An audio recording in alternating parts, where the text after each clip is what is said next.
ನಮಸ್ಕಾರ ಪ್ರಜಾಧ್ವನಿ ಟಿವಿಯ ವೀಕ್ಷಕರಿಗೆ ಸ್ವಾಗತ. ಇವತ್ತಿನ ಸಂಚಿಕೆಯಲ್ಲಿ ನಾವು ನಮ್ಮ ದೇಹದಲ್ಲಿ ನಾನು ಹನುಮಂತನ ಚಿರಂಜೀವಿಯ ಬಗ್ಗೆ ಏನು ಮಾತಾಡದೆ ಒಂದು ಸಂಚಿಕೆಯಲ್ಲಿ ಹೇಗೆ ಮಣಿಪುರ ಚಕ್ರದಿಂದ ಹೃದಯದ ಚಕ್ರಕ್ಕೆ ಬಂದಾಗ ನಮ್ಮಲ್ಲಿ ಹನುಮಂತ ಬರ್ತಾನೆ ಅಂತ.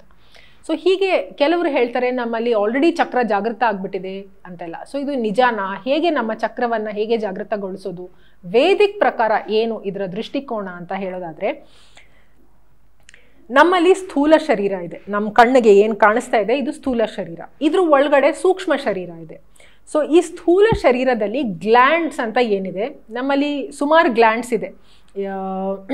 ಅಡ್ರಿನಲ್ ಗ್ಲ್ಯಾಂಡ್ ಇದೆ, ಗೋನಾಡ್ಸ್ ಅಂತ ಇದೆ, ಪ್ಯಾನ್ಕ್ರಿಯಾಸ್ ಇದೆ, ಥೈಮಸ್ ಇದೆ, ಥೈರಾಯ್ಡ್ ಇದೆ, ಪಿಟ್ಯೂಟರಿ ಗ್ಲ್ಯಾಂಡ್ ಇದೆ, ಪೀನಿಯಲ್ ಗ್ಲ್ಯಾಂಡ್ ಇದೆ. ಈ ಥರ ನಮ್ಮಲ್ಲಿ ಬೇರೆ ಬೇರೆ ಗ್ಲ್ಯಾಂಡ್ಸ್ ಈ ದೇಹದಲ್ಲಿ ಇದೆ. ಅದು ಈ ಸ್ಥೂಲ ಶರೀರದಲ್ಲಿದೆ.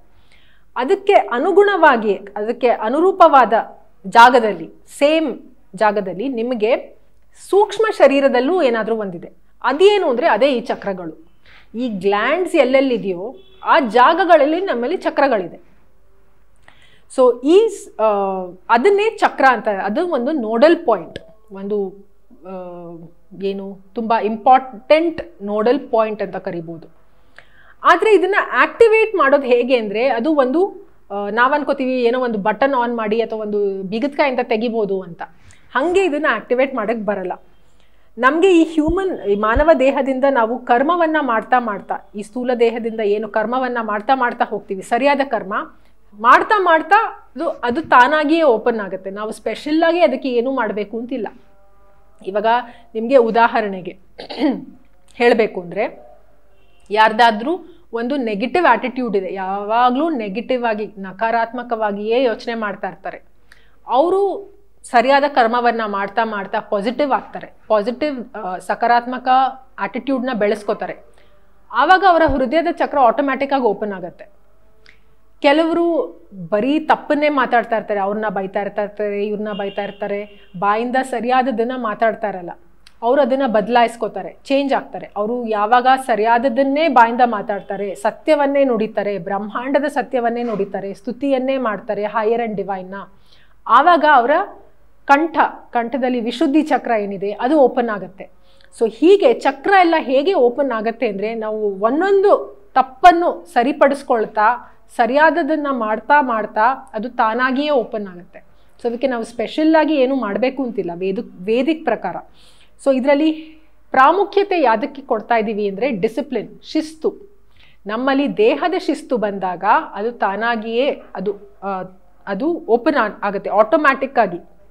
ಇದು ಕರ್ಮಕ್ಕೆ ಅನುಗುಣವಾದದ್ದು, ಕರ್ಮಕ್ಕೆ ಸಂಬಂಧಿಸಿದ್ದು.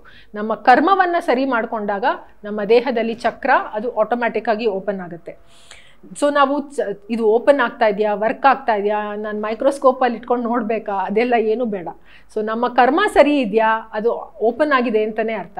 ನಮ್ಮ ಕರ್ಮ ಸರಿ ಇಲ್ವಾ, ಅದು ಕ್ಲೋಸ್ ಆಗಿದೆ ಅಂತಲೇ ಅರ್ಥ.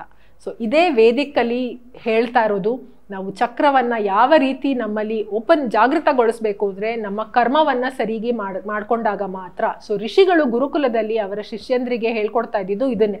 ಅದಕ್ಕೆ ಫಸ್ಟು ಮಕ್ಕಳಿಗೆ ಏನು ಹೇಳ್ಕೊಡ್ತಾರೆ ಅಂದರೆ, ಸರಿಯಾಗಿ ಕೂತ್ಕೋ, ಸರಿಯಾಗಿ ಮಾತಾಡು, ನಿನ್ನ ಆಚಾರ ವಿಚಾರ ಹೀಗಿರಬೇಕು, ನಿನ್ನಲ್ಲಿ ಪ್ರಾಮಾಣಿಕತೆ ಇರಬೇಕು, ಏನು ವ್ಯಾಲ್ಯೂಸ್ ಮೌಲ್ಯಗಳು ಏನಿರಬೇಕು, ಸೈಕಲಾಜಿಕಲ್ ಸಾರ್ಟಿಂಗ್ ಹೇಗಿರಬೇಕು, ಯಾವುದನ್ನು ಯಾವ ರೀತಿಯಲ್ಲಿ ನೋಡಬೇಕು, ಅದನ್ನೆಲ್ಲ ಮೊದಲು ಹೇಳ್ಕೊಡ್ತಾ ಇದ್ರು.